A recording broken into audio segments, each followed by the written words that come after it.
2024 সালের জুলাই গণঅভ্যুত্থানের যুগান্তকারী দিন আজ।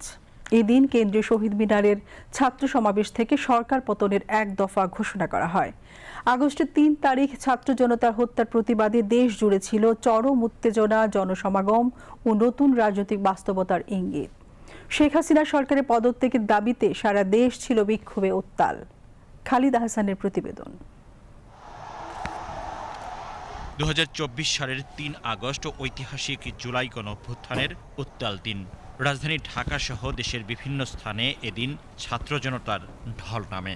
আগের কয়েক সপ্তাহের সংঘর্ষ, হতাহতের ঘটনা এবং গণগ্রেফতারের প্রতিবাদে এদিন আন্দোলন পায় নতুন মাত্রা।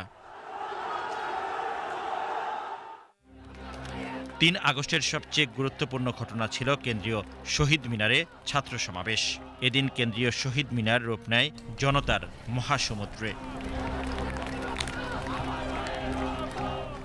শিক্ষার্থী, অভিভাবক, শিক্ষক, পেশাজীবী থেকে শুরু করে সমাজের সর্বস্তরের মানুষ সেদিন বৃষ্টি উপেক্ষা করে রাজপথে নেমে এসেছিলেন। এদিন সকালে ফ্যাসিস্ট শেখ হাসিনা গণভবনে পেশাজীবী নেতাদের সঙ্গে বৈঠকে আন্দোলনকারীদের সাথে সংলাপের আগ্রহ প্রকাশ করেন। আন্দোলনকারীরা সেই আহ্বান সরাসরি প্রত্যাখ্যান করেন। কারণ যেহেতু রক্তাক্ত হয়েছে নিজের ক্যাম্পাসে, এখানে আমরা যদি আপোষ করি বা ফিরে আসি তাহলে আসলে এরা দীর্ঘমেয়াদে কোনো ভালো ফলাফল আসবে না।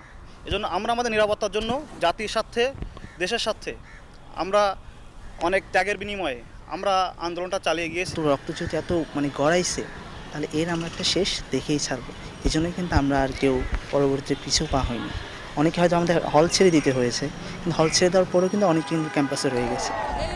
বিকেল 5টার দিকে বৈষম্য বিরোধী ছাত্র আন্দোলনের অন্যতম সমন্বয়কারী নাহিদ ইসলাম শহীদ মিনারের ঐতিহাসিক সমাবেশ থেকে ঘোষণা করেন সরকার পতনের এক দফা। আমাদের এক দফাটি হলো শেখ হাসিনা সহ এই সরকারের পতন এবং ফ্যাসিবাদের বিলোপ।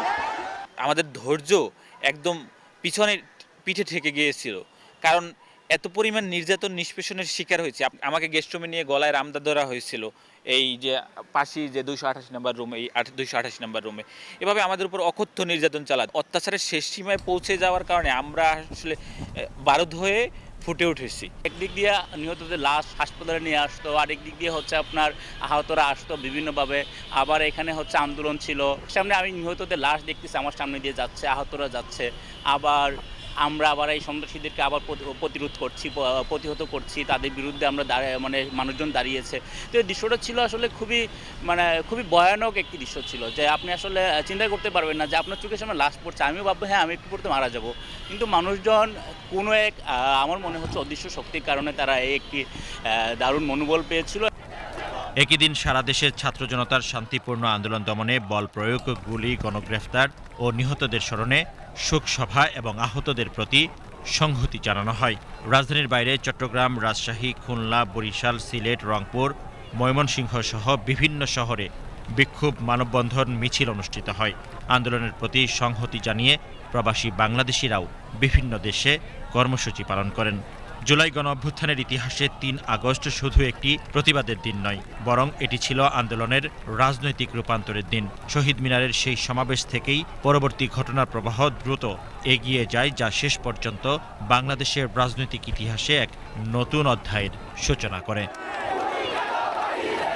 Khalid Ahsan, BTV news, Dhaka.